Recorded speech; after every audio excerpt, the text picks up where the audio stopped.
ശബരിമല വിമാനത്താവളത്തിന് അനുമതി നിഷേധിച്ചുകൊണ്ട് കേരള ഹൈക്കോടതിയുടെ ഉത്തരവ് വന്നിരിക്കുന്നു. ജസ്റ്റിസ് ജയേന്ദ്രന്റെ ഉത്തരവ്. അയന ചാരിറ്റബിൾ ട്രസ്റ്റ് എന്നൊരു സന്നദ്ധ സംഘടന കോടതിയിൽ പരാതിയുമായി ചെന്നിട്ടാണ്. പക്ഷേ നിർണായകമായ ഉത്തരവാണ്.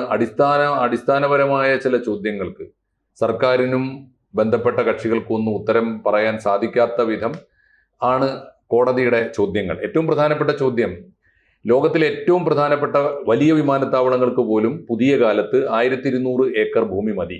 അങ്ങനെ ഒരു കാലത്താണ് 2570 ഏക്കർ ഭൂമി അക്വയർ ചെയ്തിരിക്കുന്നത്. എന്തിന്?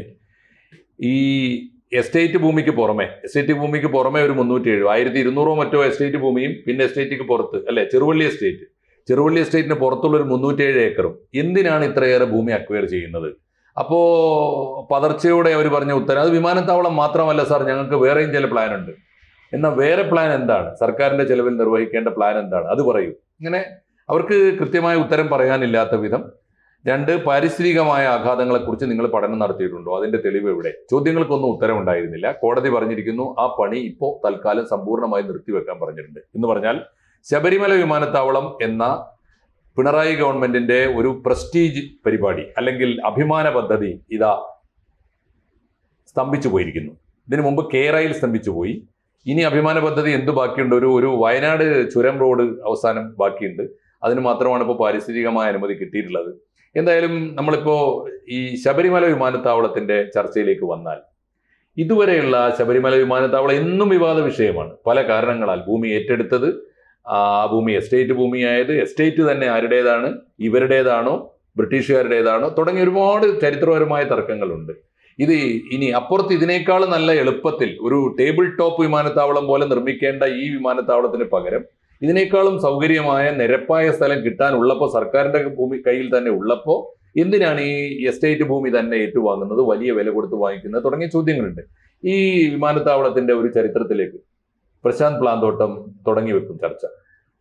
സാറേ, ഇതൊരു വലിയ ഭൂമി കച്ചവടം. ഇതിനകത്ത് ഒരു ഭൂമി കച്ചവടം ഹൈക്കോടതി പൊളിച്ചു എന്ന് വേണം പറയാൻ. അതായത് ഹൈക്കോടതി ചോദിച്ച 1-2 ചോദ്യമേ ഉള്ളൂ. ശബരിമല വിമാനത്താവളം, നമ്മളെല്ലാം വിചാരിക്കും ഒരു വിമാനത്താവളം എന്ന് പറഞ്ഞാൽ നാടിൻ്റെ വലിയൊരു വികസനമാണ്. ശബരിമലയിൽ ഒരു വിമാനത്താവളം അതൊരു വൈകാര്യമായ വിഷയമാണ്. ആ ശബരിമല വിമാനത്താവളം വന്നാൽ എന്താ അറിയാൻ വയ്യാത്തൊരു ചോദ്യം. ഇപ്പം ഇവർ കണ്ടെത്തിയിരിക്കുന്ന ഭൂമി എന്ന് പറഞ്ഞാൽ ഈ എസ്റ്റേറ്റ്, ചെറുകിള എസ്റ്റേറ്റ്, ആ എസ്റ്റേറ്റിൻ്റെ യഥാർത്ഥത്തിൽ ഗവൺമെൻറ് അന്നൊരു IAS കാരനെയും കൊണ്ട് നടത്തിയ സർവേ തർക്കം വന്നപ്പോൾ ആ ഭൂമി തട്ടിയെടുത്തതാണെന്നുള്ള രേഖ വളരെ കൃത്യമായിട്ട് കൊടുത്തതാണ്. അതായത് ഈ പറയുന്ന KP യോഹന്നാന്റെ ഉടമസ്ഥതയുള്ള ബില്ലി വിജേഴ്സ് ചർച്ചിന്റെ കീഴിലുള്ള ഇത് 2570 ഏക്കർ സ്ഥലമുണ്ട്. ഈ സ്ഥലം തർക്കത്തിലാണ്, അല്ലെങ്കിൽ വിൽക്കാൻ പറ്റാത്തതാണ്, സാധാരണ ഒരുത്തിനെ കൊണ്ട് മേടിക്കാൻ പറ്റാത്തതാണ്. ഭൂമിക്കകത്തൊരു തർക്കം വന്നാൽ, ഒരു പ്രശ്നം വന്നാൽ, ചെറിയ പ്രശ്നം വന്നാൽ ആരും പൈസ മുടക്കാത്ത ഒരു അവസ്ഥയാണ്. അപ്പോൾ ഇതിനകത്ത് വലിയൊരു കൊള്ളയ്ക്ക് വേണ്ടി പ്ലാൻ ചെയ്തതാണോ ശബരിമല വിമാനത്താവളം എന്ന് നമുക്ക് വിചാരിക്കേണ്ടി വരും. കാരണം ഈ ഭൂമി സർക്കാരിന് ഏറ്റെടുക്കേണ്ടി വന്നാൽ സർക്കാരിന് ഒരു ഓർഡർ ഉണ്ടാക്കിയാൽ മതി. അപ്പോൾ ഈ നിലവിൽ നിൽക്കുന്ന കേസുകളെല്ലാം ഫാൾസ് ആവും. അപ്പം ഇതിനകത്ത് സർക്കാർ പറയുന്ന 2000 കോടി രൂപയ്ക്ക് ഭൂമി ഏറ്റെടുക്കുന്നു. സാറിൻ്റെ പേരിൽ ശകലം ഭൂമിയുണ്ട്, അതിനകത്ത് ശകലം പ്രശ്നമുണ്ട്, സാറിൻ്റെ അല്ലാതായിട്ട് ഇരിക്കുകയാണ്, സാർ അതിനകത്ത് കയറി താമസിക്കുകയാണ്, ആ ഭൂമി ഫ്രീ ആക്കി തന്നിട്ടിടേ എനിക്ക് 10-200 തന്നേക്കാം, നമ്മളൊരു അഡ്ജസ്റ്റ്മെൻറ്റ് നടത്തിയേക്കാം എന്നുള്ള രീതിയിൽ ഇത് കേരളത്തിന് പുറത്തൊരു കച്ചവടം നടക്കും. അതിൻ്റെ ഒരു കാര്യം നേരത്തെ വന്നു, അലിഗേഷൻ വന്നു, വിമർശനം. ഇപ്പോൾ ശബരിമല വിമാനത്താവളം എല്ലാവർക്കും വേണ്ടതാണ്, എല്ലാവർക്കും ഇഷ്ടമാണ്, പത്തനംതിട്ടയിലാണ്, വളരെ വേണ്ടപ്പെട്ടതാണ്. അത് ശബരിമല വിമാനത്താവളം വരട്ടെ എന്ന് കണ്ടുകൊണ്ട് കൊടുമൺ എസ്റ്റേറ്റ് അറിയാലോ, ഏതാണ്ട് 13,500 ഹെക്ടർ സ്ഥലമുണ്ട്. 13,000 നിരന്ന് കിടക്കുകയാണ്, ഗവൺമെന്റിൻ്റെതാണ്. ഈ പറയുന്ന സ്ഥലത്തിന് എന്ന് പറഞ്ഞാൽ യാതൊരു പാരിസ്ഥിതിക വിഷയങ്ങളും ഇല്ല. കൊടുമൺ നിരന്ന് കിടക്കുന്ന സ്ഥലം. അവിടെ നിന്ന് തന്നെ അവിടെ പണിയാനുള്ള പാറ പൊട്ടിച്ചെടുക്കാം. ആൾക്കാർ താമസമില്ല, ഭൂമി നിരപ്പാക്കേണ്ട വിഷയമില്ല, വനം നഷ്ടപ്പെടുന്ന വിഷയമില്ല, ചതുപ്പുമല നഷ്ടപ്പെടുന്ന വിഷയമില്ല, ഒരു രീതിയിലും പ്രശ്നങ്ങളില്ല. വില കൊടുക്കുകയും വേണ്ട. മറ്റേ എന്നാൽ അത് ഇതും കൂടെ വേണം. മറ്റേടത്താണെങ്കിൽ വനം നശിക്കും, പറഞ്ഞിട്ടുണ്ട്, വനം നശീകരണം ഉണ്ടാകും. അവിടെ അരുവികൾ വളരെ കൂടുതലുണ്ട്, ഇതിന് തടസ്സമുണ്ട്. ആറന്മുള സംഭവിച്ചതുപോലെ അരുവിക്ക് നീർത്തടത്തിന്റെ തടസ്സം വന്നാൽ അതിന്റെ പാരിസ്ഥിതിക വിഷയം അറിയാമല്ലോ. അതുപോലെ ഹിൽ ടോപ്പ്, ഏറ്റവും നമുക്ക് ഇപ്പം ചില സ്ഥലങ്ങളിൽ ഹിൽ ടോപ്പ് വിമാനത്താവളം ആവശ്യമുണ്ട്. ടേബിൾ ടോപ്പ് എന്ന് പറയും. എന്ന് വെച്ചാൽ ഈ വളരെ പ്രയാസമാണ് അവിടെ വിമാനം ലാൻഡ് ചെയ്യുന്നതിന്, വളരെ വിദഗ്ധമായിട്ട് പോകുന്നതിന്. അവിടെ അതേ രീതിയിലുള്ള വിമാനത്താവളം നടക്കത്തുള്ളൂ. അത് അപകടം ഉണ്ടാക്കുന്നതാണ്. മാത്രവുമല്ല, പത്തനംതിട്ട ജില്ലയിൽ ഈ വിമാനത്താവളം വന്നാൽ ശബരിമല, മാരാമൺ, പരുമല, കൊട്ടാരക്കര, കോൽപ്പുഴ, ചെറുകോൽപ്പുഴ, എന്നിട്ട് അത് മാത്രമല്ല ഈ തമിഴ്നാടിനോടുള്ള അതിർത്തി, ആന്ധ്ര, അതായത് എല്ലാ രീതിയിൽ access, KP road, MG road, അഞ്ചോളം ഈ പറയുന്നത് പോലെ നമ്മുടെ മെഡിക്കൽ കോളേജുകളടുത്ത് 20 കിലോമീറ്ററിനകത്ത് അഞ്ചോളം അല്ലാതെ ഉള്ള വളരെ പ്രധാനപ്പെട്ട നമ്മുടെ താലൂക്ക് ആശുപത്രികളുള്ള ആശുപത്രി, നിരപ്പ് റോഡ്, ശബരിമല പോകുന്നവർക്ക് വന്ന ഇപ്പം വിമാനത്താവളം ശബരിമല വരുന്നതിന് വേണ്ടിയാണ്. അവിടെ വന്നിറങ്ങാം, വണ്ടി പോകാം, അങ്ങോട്ട് പോകാം, KSRTCക്ക് പോകണം. അപ്പം ഈ നാനാ വഴിക്കൂടെ എല്ലാ രീതിയിലും പാരിസ്ഥിതിക പ്രശ്നമില്ല, അല്ലെങ്കിൽ നാട്ടുകാർക്ക് വിഷയമില്ല. കുടുംബത്തെ മാറ്റി താമസിപ്പിക്കണം. മറ്റിടത്ത് എത്ര കുടുംബത്തെ മാറ്റി താമസിപ്പിക്കണമെന്നറിയാം. കുടുംബത്തെ മാറ്റി താമസിപ്പിക്കേണ്ടതില്ല, അപകടമില്ല, എല്ലാ രീതിയിലും ഇത് വന്നിട്ടും ഇത് പിണറായി വിജയന്റെ മുമ്പിൽ ഈ വിഷയം ചെന്നിട്ടും തർക്കമുണ്ടായിട്ടും ആ തർക്കം പരിഹരിക്കാൻ പ്രയാസപ്പെട്ടിട്ടും ആ ഒരു കാര്യം ഏറ്റെടുക്കാതെ കളക്ടർ അല്ലെങ്കിൽ ചെയ്ത് ഉത്തരവാദിത്തം കോടതി പറഞ്ഞു, കളക്ടർ എടുത്ത് പരിശോധിച്ചിട്ട് ഏതാണ് ഗോപ്യം എന്നുള്ള രീതി അല്ലെങ്കിൽ ഏതാണ് നല്ലതെന്നുള്ള രീതി എടുക്കാൻ പറഞ്ഞു. ഇതുവരെ ചെയ്തിട്ടില്ല. ആ രീതിയിലേക്ക് പോകുന്നു. അതായത് അയ്യപ്പനെ വിമാനത്താവളത്തിൽ വെച്ച് വിറ്റു എന്ന് വേണം പറയാൻ. ശബരിമല അയ്യപ്പന്റെ കൊള്ളയാണല്ലോ ഇപ്പം നടക്കുന്നത്. ശബരിമല അയ്യപ്പനെ ഇപ്പം നല്ല വൃത്തിയായിട്ട് കൊള്ളയടിച്ചുകൊണ്ടിരിക്കുന്ന കാര്യം കോടതിയുടെ ഡയറക്ഷനിൽ അന്വേഷിച്ചിട്ട് പോലും അതിനകത്ത് വീണ്ടും അത് അന്വേഷിക്കാൻ അല്ലെങ്കിൽ ഏൽപ്പിച്ചവർ അതിനകത്ത് എവിടെയൊക്കെയോ തടസ്സം നേരിടുമ്പോൾ ഒരു കോടതി പറ്റിയിട്ട് ഹൈക്കോടതി ഇടപെട്ടുകൊണ്ടിരിക്കുന്ന സമയത്താണ് ഈ ഒരു കൊള്ള. ഇതൊരു മറച്ചു പിടിച്ചിട്ടുള്ള കൊള്ള. അല്ലെങ്കിൽ അയ്യപ്പന് വേണ്ടി ഞാൻ പലതൊക്കെ ചെയ്യുന്നു, ഒരു വിമാനത്താവളം കൊണ്ടുവരുന്നു, അത് ഇന്നടത്താകുന്നു. വിമാനത്താവളം നിങ്ങൾ കൊണ്ടുപോപ്പാ, നിങ്ങൾ വിമാനത്താവളം കൊണ്ടുപോവാ. അതിന് വനനശീകരണം ഇല്ലാത്തടത്തും അല്ലെങ്കിൽ ഇതുപോലെ ക്ലെയിം ഇല്ലാത്തടത്തും ജനങ്ങൾക്ക് ഏറ്റവും പ്രയോജനപ്രദമാവുന്നിടത്തും. മാത്രവുമല്ല, ഈ എസ്റ്റേറ്റിന്റെ ഒരു വിഷയം എന്താണെന്ന് സാറിന് അറിയാം. ഇവിടെ 1500 തൊഴിലാളികൾ നേരത്തെ ഉണ്ടായിരുന്നു. ഇപ്പം നശിച്ച് നാരായണക്കല്ലായി. അവിടെ എന്നിട്ട് നന്നാക്കാൻ വേണ്ടി ഫാഷൻ ബൂട്ട് കൃഷി നടത്തി, മത്സ്യകൃഷി നടത്തി, ഇതെല്ലാം പരാജയം. ഇപ്പം 500ഓളം തൊഴിലാളികളേ ഉള്ളൂ. ഈ തൊഴിലാളി നമുക്കറിയാലോ, സർക്കാർ ലെവലിലുള്ള ഒരു തൊഴിലാളി. ആ ലേങ്ങൾ മൊത്തം നശിച്ചു. സർക്കാർ ലെവലിലുള്ള തൊഴിലാളികളുടെ ഒരു കുഴപ്പമറിയില്ല. ആ തൊഴിലവിടെ നിലനിർത്തിക്കൊണ്ട് ഉപജീവനത്തിന് വേറെ മാർഗം പോകണം. ഇവൻ ആഴ്ചയിൽ ഒരു ദിവസം വരും, ഒപ്പിടും, ബാക്കി ദിവസങ്ങൾ വേറെ പണിക്ക് പോകും. ഇങ്ങനെ ജീവിച്ചുകൊണ്ടിരിക്കുകയാണ്. അപ്പം ഇതിനകത്ത് വലിയൊരു കൊള്ള.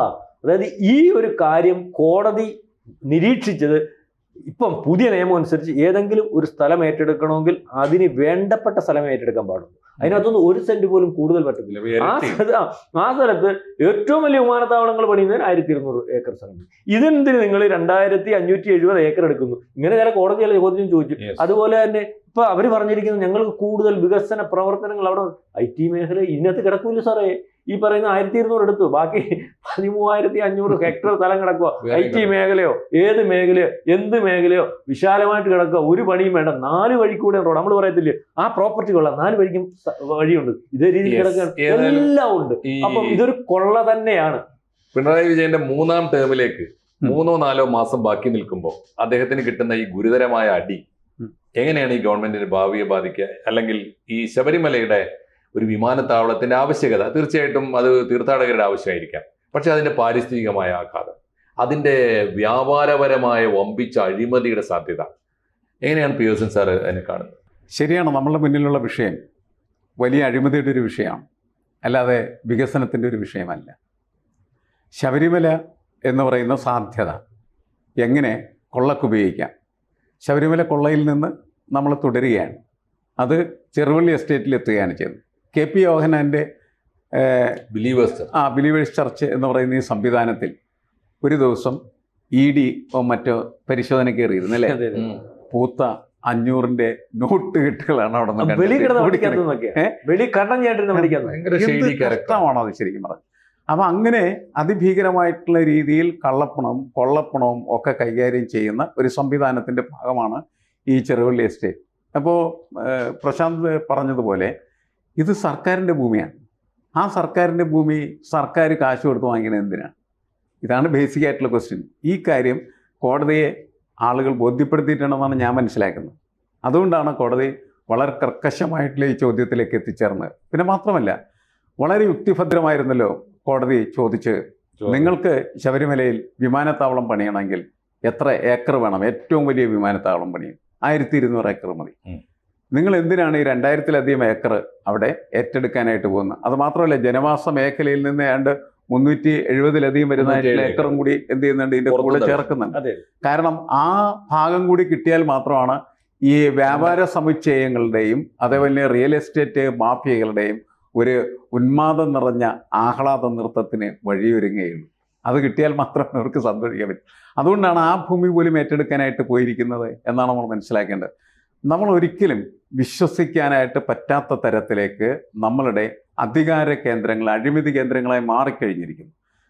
പലരും ചോദിക്കും, തലയിൽ കൈവച്ച് ചോദിക്കും, പിണറായി വിജയനാണോ ഇതെല്ലാം ചെയ്യുന്നത്, CPM ആണോ ഇതിനെല്ലാം നേതൃത്വം കൊടുക്കുന്നത് എന്ന്. അത്ര വലിയ കൊള്ളയിലേക്കാണ് ഈ കാര്യങ്ങൾ പോകുന്നത് എന്നുള്ളതാണ്. ശരിയാണ്, വിമാനത്താവളം വരുമ്പോൾ ഇതുവരെ ആരും നടത്താത്ത ഒരു പ്രവർത്തനം നടത്തി എന്ന് പറയുന്ന ഒരു ലേബൽ കിട്ടും, അല്ലെങ്കിൽ ഒരു പുരസ്കാരം കിട്ടും, അത് ശരിയാണ്. പക്ഷേ ആ പുരസ്കാരത്തിന് വേണ്ടി കോടിക്കണക്കിന് രൂപ സർക്കാരിൻ്റെ ഭൂമി പോലും ഇങ്ങനെ സർക്കാരിന് കാശ് കൊടുത്ത് എടുക്കേണ്ടതുണ്ടോ എന്ന് പറയുന്ന ഒരു വലിയ ചോദ്യമാണ് വന്നിരിക്കുന്നത്. നേരത്തെ പ്രശാന്ത് പറഞ്ഞ ഈ ഇങ്ങനെയുള്ള ഒരു പ്രശ്നമില്ലാത്ത, പാരിസ്ഥിതിക വിഷയമില്ലാത്തതായ കൊടുമൺ അല്ലേ, കൊടുമൺ എസ്റ്റേറ്റ്, അവിടുത്തെ ആ എസ്റ്റേറ്റ് എടുത്താൽ എന്താ കുഴപ്പം? അതാണുള്ള ചോദ്യം. നിങ്ങൾ ഇതിന് പകരം അത് എടുത്താൽ എന്താ കുഴപ്പം? അത് ആരുടെ കയ്യിലിരിക്കുക? സർക്കാരിൻ്റെ കയ്യിലിരിക്കുന്ന ഭൂമി. അത് സമതല പ്രദേശമാണ് എന്ന് പറയുന്നു. അവിടെ ഒരിക്കലും കുന്നിടിച്ച് നിരത്തേണ്ട ആവശ്യമില്ല, പാരിസ്ഥിതിക പ്രത്യാഘാതങ്ങൾ സൃഷ്ടിക്കേണ്ട ആവശ്യമില്ല. മാത്രമല്ല, ഈ പത്തനംതിട്ട ജില്ലയുമായി ബന്ധപ്പെട്ട നിരവധി തീർത്ഥാടന കേന്ദ്രങ്ങളിലേക്ക് എളുപ്പം എത്തിച്ചേരാൻ പറ്റുന്നതായിട്ടുള്ള ഒരു പ്രമിസീസ് ആണ് ശരിക്കും പറഞ്ഞത്. ആ ലൊക്കേഷൻ എന്തുകൊണ്ടാണ് യൂട്ടിലൈസ് ചെയ്യാത്തതെന്ന് പറയുന്ന ക്വസ്റ്റ്യൻ ഉയർന്നു വരും. അപ്പോൾ അതിന് ഉത്തരം പറയണം.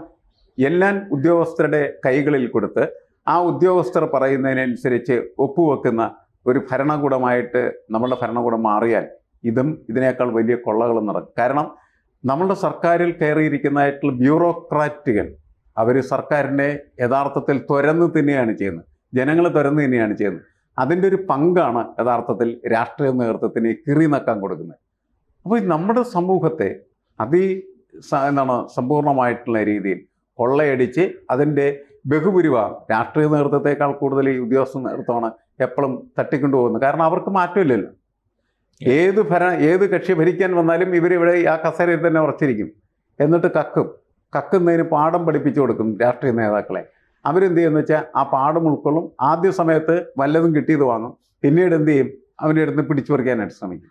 അങ്ങനെയാണ് വാർത്തകൾ പോലും പുറത്തു വരുന്നത്.